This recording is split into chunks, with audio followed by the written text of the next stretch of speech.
The do-it-yourself divorce process in British Columbia. In British Columbia and in the rest of Canada, you need a court order to get divorced.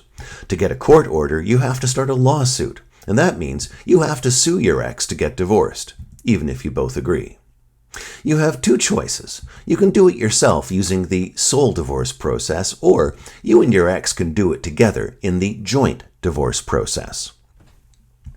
This is what the sole divorce process looks like. First, you have to start a lawsuit asking for the divorce order. That means that you have to file a notice of claim in the registry of the Supreme Court of British Columbia that's closest to you. You then have to have your notice of claim served on your ex. Most people hire a process server to do this, firstly because you can't do it yourself, and secondly because you know that they'll do it right. The process server will give you an affidavit of service, which proves to the court that your ex was properly served with your notice of family claim. Beginning on the date your ex was served, you have to wait for 31 days. After those 31 days have passed, if your ex hasn't filed a response to your claim or a counterclaim, then you get to go to court and file a bunch of paperwork asking for your divorce order. You'll have to wait a bit because it can take anywhere from 2 to 10 weeks for the court to process your request. But when it's done, you can go to court and pick up your divorce order. Now, you can also ask the court for something called a certificate of divorce.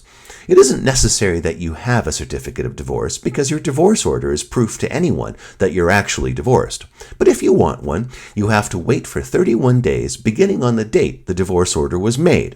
When the 31 days are up, then you can go to court, file some more paperwork asking for your new certificate of divorce.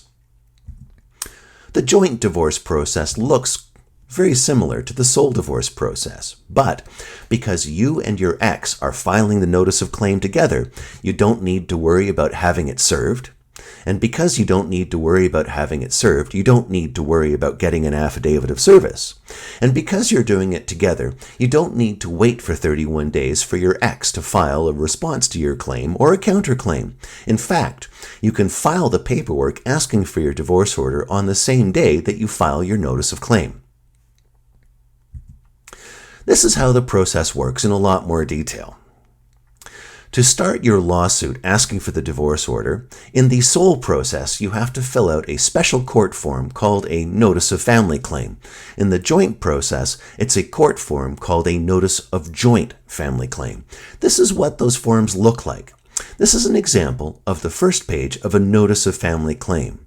The text in green is the information that you have to add to the form. The text in black is the part of the form that comes pre-printed. You'll see in the upper right-hand corner that there's a blank spot beside the words court file number. And that's blank because you don't know what the court file number is going to be. Only the court does. And so when you file your notice of family claim in court, the court will stamp the court file number right there in the upper right-hand corner. This is an example of a notice of joint family claim. It's a bit different and more geared towards a checkbox kind of approach. And you'll see that just like the notice of family claim, there's a blank spot where the court's going to stamp the file number for your court case. After you have filled out your notice of family claim or your notice of joint family claim, you need to make 3 copies. You take the original, the one with your original signatures, and the 3 copies of the notice of claim to the courthouse, along with your original marriage certificate. This is what a marriage certificate looks like. It's the ugly brown document that was given to you by the government, not the flowery, beautiful, pretty thing that was given to you by the marriage commissioner who helped you celebrate your marriage. And just so you know, the court registry has a thick binder with examples of certificates of marriage from the rest of Canada and the rest of the world, so they know exactly what a government-issued certificate of marriage is going to look like. So make sure that you give the court the right form and you won't have any problem with your request for a divorce being processed. After you have got your original and you've gone to the courthouse with the 3 copies and your marriage certificate, you're going to give all of these things to the court registry worker. You're going to file them in court, and you have to pay a fee of $210. Once you have your filed notice of family claim, in the sole divorce process, you then have to have it served on your ex. You're going to hire a process server, and remember that the rules say that you cannot serve your ex yourself. You can have anybody do it, including a friend or a relative, but a lot of people hire process servers just because they know how to do it right. And you're going to give the process server 2 copies of the stamped notice of family claim that you've got back from the court registry, a photo of your ex so that they knew who your ex is, and you're going to tell them where and when they can find your ex. They will then serve your ex with a copy of the notice of family claim and give you a completed affidavit of service. The affidavit of service is very important because it's the document that proves to the judge that, in fact, your ex was properly served with a notice of family claim and is aware of the lawsuit that you filed against them. As a result, it's important to check to make sure that the affidavit of service has been filled out correctly by the process server or by whoever else it is that you had serve your ex. This is an example of what the affidavit of personal service looks like. After your ex has been served, in the sole divorce process, you then have to wait 31 days. And what you're doing is you're going to hope that your ex doesn't decide to defend your claim by filing a response to your claim, or, even worse, make a claim against you by filing a counterclaim. However, assuming that that time has passed without your ex filing a claim or a response to your claim, then you can ask for a divorce order. Whether you're using the sole process or the joint process, you're going to fill out a requisition, a special form of affidavit used to ask for the divorce order, and another form called a registrar's certificate of pleadings. This is what a requisition looks like, and a requisition is just a fancy way of saying a request. It's you asking the court for the order, and you'll see that this form is fairly simple to fill out. It's mostly a bunch of checkboxes. This is the form of requisition that's used in the joint process. It looks almost exactly the same, except that it's filed by both spouses, not just by you. And here's an example of what a typical affidavit looks like. In this example, the text in red has been supplied by a pretend person who's getting divorced named Elise Keaton. And you can see there that she's provided her full name, the full name of her spouse, her occupation, her address, and some other information that the court needs to have in order to know that the divorce should be granted. The registrar's certificate of pleadings is really a simple form. You don't have to fill out anything at all except for the stuff at the top. What will happen is the court staff will take your certificate of pleadings, make sure that everything in the court file is done right, and will date and sign the form. Once you've filled out your requisition, your affidavit, and your certificate of pleadings, you then need to fill out a divorce order. This is what a typical divorce order looks like. And just like all of the other forms in the desk order divorce process, this is a special form designed just for this purpose. After you've filled out your divorce order, you're then going to take all of these things and file them in court and pay a fee of $80. Once you've filed all that paperwork in court, you then have to wait. This can take anywhere from 2 to 10 weeks, depending on how busy the registry is. But you can start calling the court to see if your order is ready sometime around the 4 or 5 week mark. The court registry staff may be able to give you a better estimate about when it is that your divorce order might be ready. When it is ready, go to court and pick it up.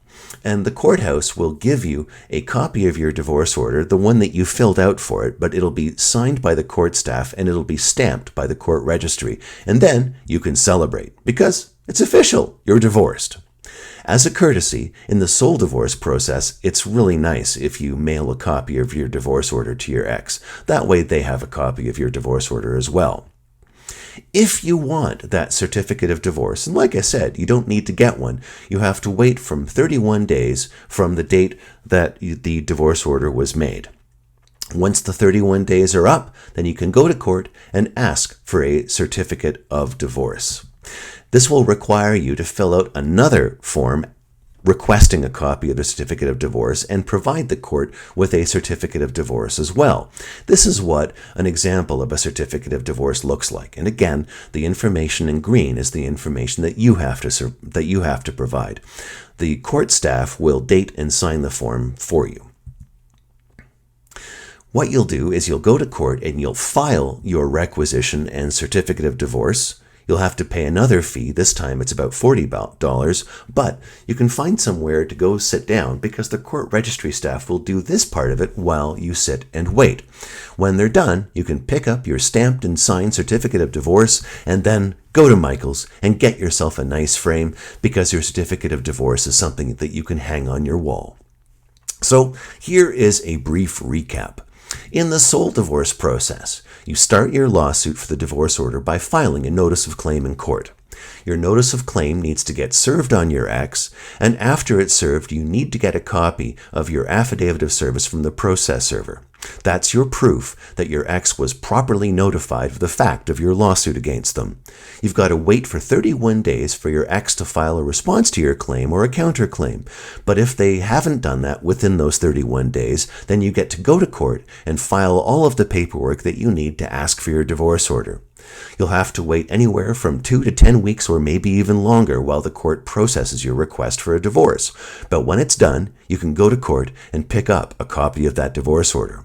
If you want that certificate of divorce, you're going to have to wait another 31 days and then go to court with another bunch of paperwork to actually ask for your certificate of divorce. The joint divorce process, like I said, is a bit faster and a bit cheaper. Because you're filing it together, you don't need to worry about either of you getting served. The day that you file your notice of claim is also the day that you can file all of your paperwork asking for the divorce order. You still have to wait for 2 to 10 weeks or longer for the court to process your request, but when they're done, you can go to court and pick up your divorce order. You can also, if you really want, get that certificate of divorce by following those other 2 steps. If you want more information about the do-it-yourself divorce process, you can get more information from my wiki book provided by Courthouse Libraries at wiki.clicklaw.bc.ca, where you will find step-by-step instructions that will lead you through the entire process. That same wiki book also has examples of the court forms in PDF format and in Word format that you can use to fill out the court forms yourself. The wiki also has examples of what the court forms look like when they're filled out properly. You can also get the court forms from the website of the Canadian Legal Information Institute, CanLII, or from the BC Laws website run by the Government of British Columbia. And that is the do-it-yourself divorce process in British Columbia in a nutshell.